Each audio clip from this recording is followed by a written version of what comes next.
नमस्कार, मैं हूं रविंद्र जैन और आप देखना शुरू कर चुके हैं सबकी खबर। राष्ट्रीय मानव अधिकार आयोग ने राष्ट्रीय स्वयंसेवक संघ के एक युवक की आत्महत्या के मामले में अब जांच शुरू कर दी है और केरल पुलिस से बाकायदा रिपोर्ट मांगी गई है। यदि आत्महत्या केरल में हुई है और जांच दिल्ली में राष्ट्रीय मानव अधिकार आयोग कर रहा है, तो हम भोपाल में बैठ के खबर क्यों बना रहे हैं, तो मैं बता दूं, ये जो शिकायत हुई है, ये शिकायत की है जबलपुर के एडवोकेट दिवांशु साहू ने। क्या शिकायत की है, क्या मुद्दे हैं, ये सारी चीज़ें आज मैं खुद उनको जोड़ूंगा, दीपांशु साहू को, और उनसे ही समझेंगे। लेकिन ये मामला बड़ा है। दरअसल मैं आपको थोड़ी सी भूमिका बता दूं कि केरल में राष्ट्रीय स्वयंसेवक संघ के एक कार्यकर्ता हैं जिनका नाम है आनंदू अजी। लगभग 24-25 साल के इंजीनियर हैं। उन्होंने अक्टूबर माह के सेकंड सप्ताह में आत्महत्या कर ली थी और उनका जो सुसाइड नोट सामने आया था, उसके बाद पूरे देश भर में हंगामा मच गया था। जो राष्ट्रीय स्वयंसेवक के विरोधी संगठन है, कांग्रेस है, तमाम लोगों ने इस बड़ा इशू बनाने की कोशिश की थी, क्योंकि आनंदू अजी ने अपने सुसाइड नोट में जो लिखा था वो बेहद चौंकाने वाली जानकारी थी। उन्होंने लिखा था कि वे बचपन से ही संघ में जुड़ गए थे, लेकिन संघ की शाखाओं में, संघ के कैंप में और संघ के कई पदाधिकारियों द्वारा कई बार उनके साथ अप्राकृतिक कृत्य किया गया, दुष्कर्म किया गया। इस तरह की बातें उन्होंने सोशल मीडिया पर लिखी थी और उनके सुसाइड के बाद तमाम लोगों ने इस मुद्दे को पकड़ लिया, हंगामा भी मचा था। लेकिन तभी केरल के आरएसएस जो विंग है, उन्होंने बाकायदा कहा था कि ये केवल संघ को बदनाम करने का षड्यंत्र है और इस तरह का कुछ भी संघ के अंदर नहीं होता है। अब ये सब चीज़ें चली रही थी, तभी जबलपुर के एक युवा वकील हैं, हाई कोर्ट में प्रैक्टिस करते हैं, नाम है दीपांशु साहू। उन्होंने बाकायदा एक पिटीशन राष्ट्रीय मानवाधिकार आयोग पर प्रस्तुत की और उन्होंने केवल आत्महत्या की बात नहीं की, उन्होंने वो तमाम सारे मुद्दे उठाए जिन मुद्दों पर संघ को लेकर कई बार चर्चाएं होती हैं। जैसे संघ का रजिस्ट्रेशन क्यों नहीं है, जैसे संघ में जो बच्चे हैं वो उनके साथ में वाकई क्या ऐसा हो रहा है। ये 50 कई तरह की चीज़ें थी जो दीपांशु ने एक पिटीशन दायर की। मेरे हाथ में वो पिटीशन की कॉपी है। ये पिटीशन राष्ट्रीय मानव अधिकार आयोग को जबलपुर के एडवोकेट दीपांशु साहू ने प्रस्तुत की थी और ये 14 अक्टूबर को ही लगा दी थी। मेरे ख्याल है 12 या 13 अक्टूबर को आनंदू अजी ने सुसाइड किया और उसके 2 दिन यानी कुछ घंटे बाद ही जबलपुर के एडवोकेट ने नेशनल जो राष्ट्रीय मानव अधिकार आयोग है उसको ये अपील भेज दी थी। अब बड़ी बात यह है कि राष्ट्रीय मानव अधिकार आयोग लगभग 40 दिन से इस जो पिटीशन है उस पर इंटरनल कार्रवाई कर रहा था और अंततः 2 दिसंबर को तय हुआ कि इस पिटीशन को स्वीकार किया जाए और इस पर केरल पुलिस से पहला जवाब मांगा जाए। कल राष्ट्रीय मानव अधिकार आयोग की लीगल सेल ने बाकायदा केरल पुलिस को एक चिट्ठी लिखी है। इस चिट्ठी की कॉपी फॉरवर्ड की गई है दीपांशु साहू को, उन्होंने मुझे मेल किया है और उन्होंने बाकायदा केरल पुलिस से उन तमाम सारे मुद्दों पर जो मुद्दे दीपांशु साहू ने अपनी पिटीशन में उठाए हैं उस पर जवाब मांगा है।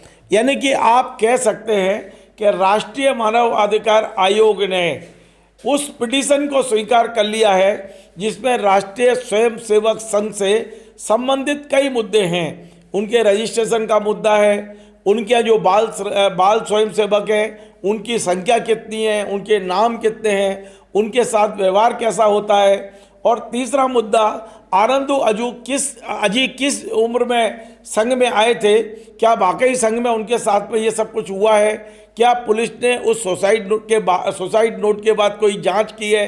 इन तमाम सारे मुद्दों पर जो पिटीशन लगाई गई थी, पिटीशन स्वीकार कर ली गई है और राष्ट्रीय मानव अधिकार आयोग ने अब जांच शुरू कर दी है, क्योंकि उन्होंने केरल पुलिस से मांगा इसलिए रिपोर्ट ताकि इन तमाम सारी चीज़ों की जांच की जाए। मैं इन तमाम सारे मुद्दे पे बात करने के लिए अब जोड़ता हूं जबलपुर के जो हाई कोर्ट के एडवोकेट हैं दीपांशु साहू। उनसे पूछता हूं कि आखिर उन्होंने ये पिटीशन क्यों लगाई और इस पिटीशन में ये जो लड़ाई है वो कहां तक जाएगी, संघ इसमें कहां खड़ा हुआ है, ये तमाम मुद्दे हैं। मैं सीधा जोड़ता हूं। दीपांशु जी, आपको मेरी आवाज़ आ रही है? जी, नमस्कार सर। नमस्कार। आपको मेरी आवाज़ आ रही है क्लियर? बिल्कुल क्लियर आवाज है आपका। थोड़ा आप लाउड बोलेंगे तो और ज़्यादा क्लियर हो जाएगा। जी।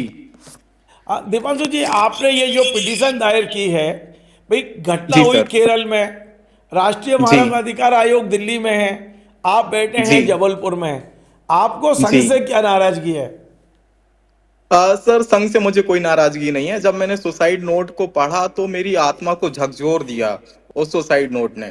उसको पढ़ने के बाद फिर मैं देखता हूँ कि इतने सारे युवा हैं जो देश में बेरोजगार हैं, और बहुत सारी समस्याएं जो युवाओं से रिलेटेड है, और मैं युवाओं को कनेक्ट करता हूँ। तो इस परिप्रेक्ष्य में मैंने फिर पिटीशन बनाना स्टार्ट किया, सारे फैक्ट्स वगैरह सारा इस पे स्टडी किया, रिसर्च किया।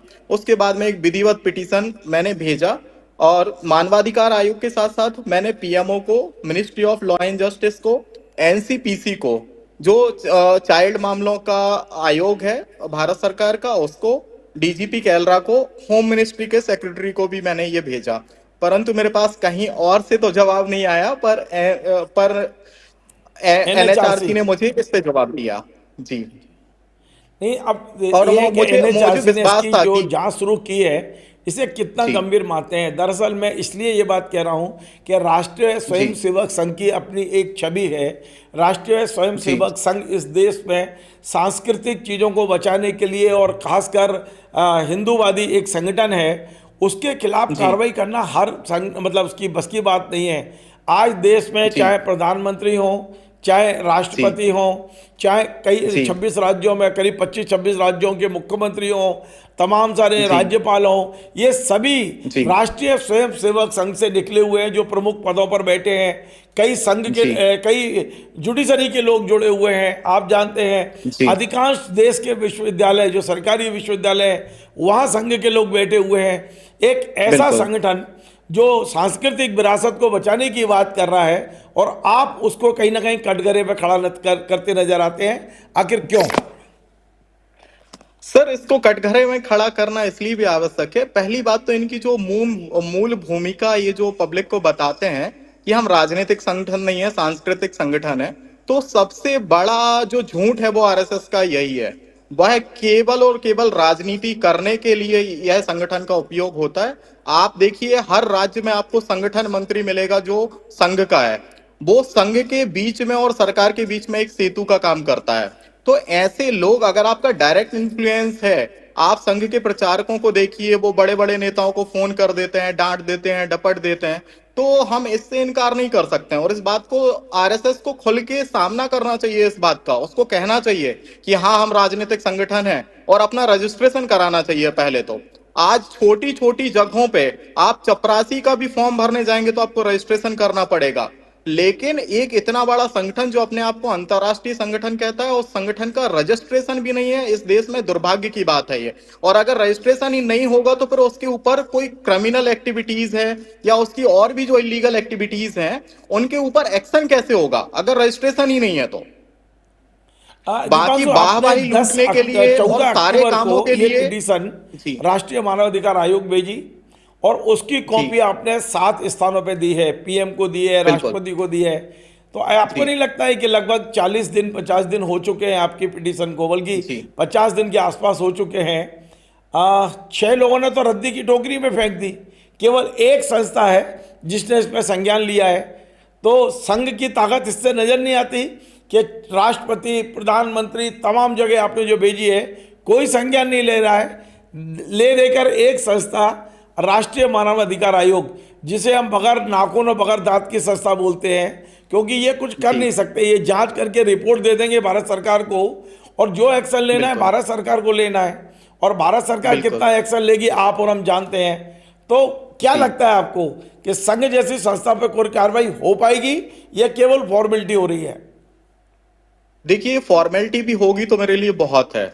मैं चाहता हूं कि लीगल स्टैंड कुछ ना कुछ इस पे होना चाहिए, और सरकार कार्रवाई अगर इस पे नहीं भी करती है तो मैं इसके लिए आगे स्टेप्स लूंगा। मैं यूएनओ में जाऊंगा, यूएनओ में संघ की शिकायत करूंगा, और मैंने लगभग 30 देशों के एनएचआरसी के लिए पत्र बना लिए हैं, जो मैं भेजने वाला हूं कि ऐसी घटना भारत के अंदर हुई है।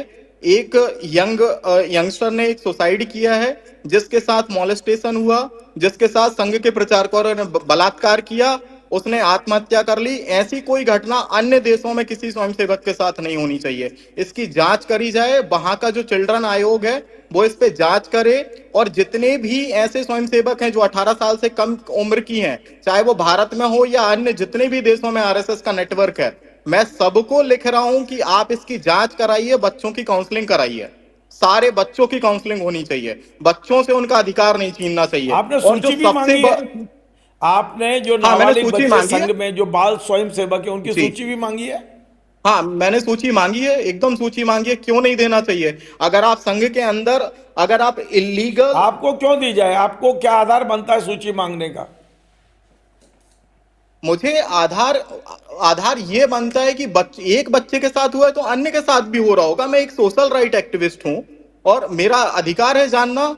अगर आप बोलते हैं आप ट्रांसपेरेंसी से काम कर रहे हैं, आप इतनी बड़ी संस्था हैं, तो आपको अपने सदस्यों की सूची देने में, नाबालिग सूची देने में क्या दिक्कत है? मुझे नहीं दे रहे, आप एनसीपीसीआर को दे दीजिए, जो आप ही भारत सरकार का उपक्रम है एक, आप उसको दे दीजिए, उससे स्वतंत्र जांच करा लीजिए, एक एसआईटी बना लीजिए, या 3-4 रिटायर्ड जजेस की एक कमेटी बना के जांच कराइए इस विषय पे।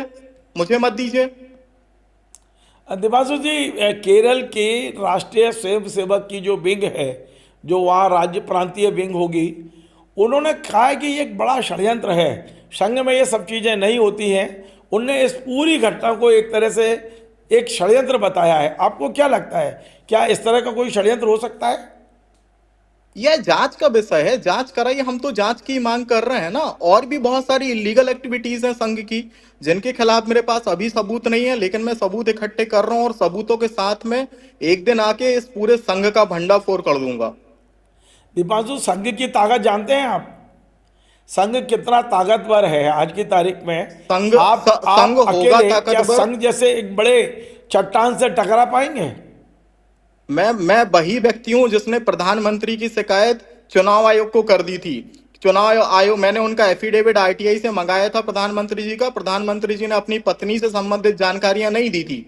मैंने चुनाव आयोग को विस्तृत रूप में लिखा था कि अगर जसोदाबेन जी दबे पांव अपनी अपनी फंड्स, अपनी प्रॉपर्टीज मोदी जी के चुनाव में लगा देती है, तो उसकी जिम्मेवारी किसकी होगी?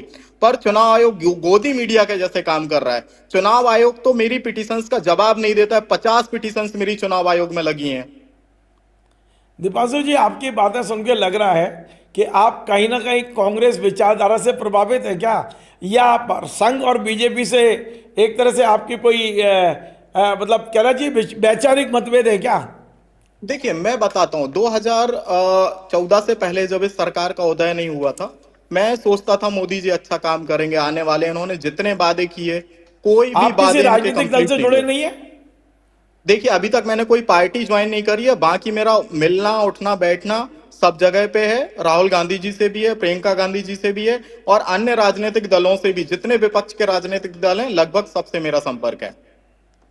केवल विपक्षों से ही संपर्क है, इसलिए आप सत्तारूढ़ और नहीं संघ नहीं के नहीं, मेरे प्रति इस मेरे तरह के मेरे विचार रखते मेरे हैं? कुछ मित्र हैं। नहीं, मेरे कुछ मित्र हैं जो संघ में भी हैं। संघ कुछ अच्छे काम भी करता है, हम उसको अप्रिसिएट करते हैं, पर इस तरह की घटनाओं को मैं बर्दाश्त नहीं करूंगा। आपने बहुत अच्छी बात कही। संघ बहुत अच्छे काम भी करता है और अप्रिसिएट करते हैं। खासकर यदि आप देखेंगे कि जो निराश्रित बच्चों को पालता है संघ, संघ अस्पतालों में आप देखते भोजन बांटता है, संघ अनाथ आश्रम चलाता है, संघ वनवासी आश्रम चलाता है, तो इससे तो अप्रिसिएट करना चाहिए। तो मैं बोल रहा हूं, मैं तो स्पष्ट रूप से बोल रहा हूं कि हम अप्रिसिएट करते हैं। जो अच्छे काम कर रहे हैं हम उसको अप्रिसिएट करते हैं। अच्छा, मान लीजिए कि आज मानव अधिकार आयोग ने इसकी जांच शुरू की है, और ये खबर जी जैसे ही चलेगी, आप भी जानते हैं, मैं भी जी जानता हूं, जैसे ही ये खबर कुछ देर बाद आएगी, संघ की तमाम सारी टीम एक्टिव होगी, और मान लीजिए राष्ट्रीय मानवाधिकार आयोग ने इसको वहीं के वहीं यदि दबा दिया, फिर दिवांशु साहू क्या करेंगे? फिर दीपांशु साहू इन यूएन का रास्ता तय करेंगे। यूएन को कंप्लेंट भेजूंगा मैं, जो अंतरराष्ट्रीय मानवाधिकार संगठन है, वहां पे अपनी पिटीशन लगाऊंगा। आपको नहीं लगता इससे हमारे देश की बदनामी होती है यदि हम विदेशी लोगों से ये मांगते हैं, तो अंतर्राष्ट्रीय स्तर पर जाते हैं तो? अंतरराष्ट्रीय स्तर पे बिल्कुल जाना चाहिए। अगर बच्चों के राइट्स की नहीं बात है, उसके लिए हिंदुस्तान के बच्चों उसके की बात है, दीपांशु तो जी आपके तो आपके पास में जी अभी हाई कोर्ट सुप्रीम कोर्ट बहुत सारी और दरवाजे हैं, आप सीधा यूएनए जाने की बात क्यों कह रहे हैं? क्योंकि मुझे पता है बहुत सा, आप भी सर मीडिया में आप भी देख रहे हैं देश की क्या हालत है, जुडिशरी की क्या हालत है और अन्य विभागों की क्या हालत। सर विभागों का तो ऐसा है, इस भारत सरकार के लगभग 30 विभागों में मेरी 100-200 से ज्यादा कंप्लेंट्स पड़ी हैं, आज तक उस पर रिप्लाई नहीं है। दीपांशु एक आखिरी सवाल यह है मेरा कि मध्य प्रदेश में देश में बहुत सारे मीडिया हाउसेज हैं, आपने जी अपनी ये जो आपकी पिटीशन स्वीकार हुई है सबसे पहले सबकी खबर को ही क्यों दिया? और मैं ये समझना चाहता हूँ, ये खबर सबसे पहले मैं ही बना रहा हूँ, खबर भी मैं ही जी बना रहा हूँ, मैंने अभी तक जब ये बिल्कुल खबर बना रहा हूँ किसी चैनल पर जी। और किसी भी मीडिया हाउस में आपकी इस खबर को नहीं देखा है। नहीं, मैंने रवीश कुमार जी को भेजा है पर शायद वो बिजी हैं कहीं पे। बाकी सबसे पहले इंटरव्यू मैंने आप ही को दिया है और मैं आपके चैनल को अप्रिसिएट करता हूँ। इस गोदी मीडिया के युग में आप जैसे क्रांतिकार पत्रकार हैं जो देश की जनता की आवाज उठाते हैं, जो विपक्ष की आवाज उठाते हैं, और मीडिया को हमेशा विपक्ष के साथ होना चाहिए ना कि पक्ष के साथ। कमी कमजोरियां उजागर करनी चाहिए जिससे मीडिया को कि ना सरकार पक्ष के और साथ अच्छा होना कुछ कर चाहिए सके। ना विपक्ष के, सच के साथ होना चाहिए, जो दिखे वो दिखाना चाहिए, जो हो रहा है वो दिखाना चाहिए। हाँ, क्योंकि विपक्ष के साथ मैं इसलिए बोल रहा हूँ सर, क्योंकि अगर हम क्यों देखें विपक्ष कि गलती नहीं कर सकता क्या? विपक्ष की नहीं नहीं, यदि हम कोई कमियां हैं, विपक्ष यदि मान लीजिए, हम तो देख रहे हैं विपक्ष विपक्ष जो के मुद्दे नेताओं के वे सौदेबाजी कर रहे हैं, विपक्ष सत्तारूढ़ दल के जी साथ मिलकर सौदेबाजी कर रहे हैं। विपक्ष विपक्ष के जो नेता हैं वो कहीं ना कहीं राष्ट्र हित के मुद्दे उठाते रहते हैं। मैं उन मुद्दों की बात कर रहा हूं, मैं किसी चलिए पर्टिकुलर नेता की बात नहीं कर चलिए रहा हूं। चलिए, बहुत बहुत धन्यवाद। मैं उम्मीद करता हूं कि आपने जो बीड़ा उठाया है आप अपने उसको अंजाम तक ले जाएंगे। निश्चित तौर पे ठीक अभी है हमारे साथ जुड़े थे, ये जबलपुर के एडवोकेट हैं, हाई कोर्ट में प्रैक्टिस करते हैं, दीपांशु, और ये इस तरह के मुद्दे उठाते रहते हैं जो देश में ज्वलंत मुद्दे हैं। इन्होंने केरल में राष्ट्रीय स्वयंसेवक संघ के एक कार्यकर्ता की आत्महत्या के मामले को उठाया है, राष्ट्रीय मानवाधिकार आयोग ने संज्ञान लिया है, पिटीशन स्वीकार की है, केरल पुलिस से बाकायदा रिपोर्ट मांग ली गई है, तमाम सारे दस्तावेज हमारे पास उन्होंने भेजे, हमने खबर बनाई है और साफ साफ कहना है दीपांशु साहू जी का कि यदि उन्हें न्याय नहीं मिला तो वे फिर यूएनओ जाने पर विचार करेंगे, अंतर्राष्ट्रीय मानवाधिकार आयोग जाने की बात भी वो लोग कर रहे हैं। देखते हैं ये मुद्दा कहाँ तक जाता है, पर मैं ये मानता हूँ कि संघ से टकराना आम आदमी के बस की बात नहीं है। आपको यदि हमारा ये कार्यक्रम पसंद आए आप इसे शेयर करें, लाइक करें, कमेंट करें। आपसे बार बार निवेदन है हमारे इस चैनल को सब्सक्राइब अवश्य करें।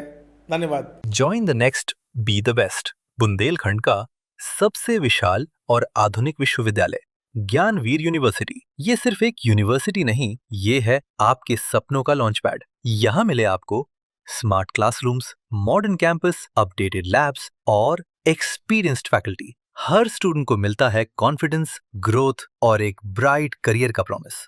नए सेशन के लिए एडमिशन ओपन है, तो इंतजार कैसा? आज ही कांटेक्ट कीजिए।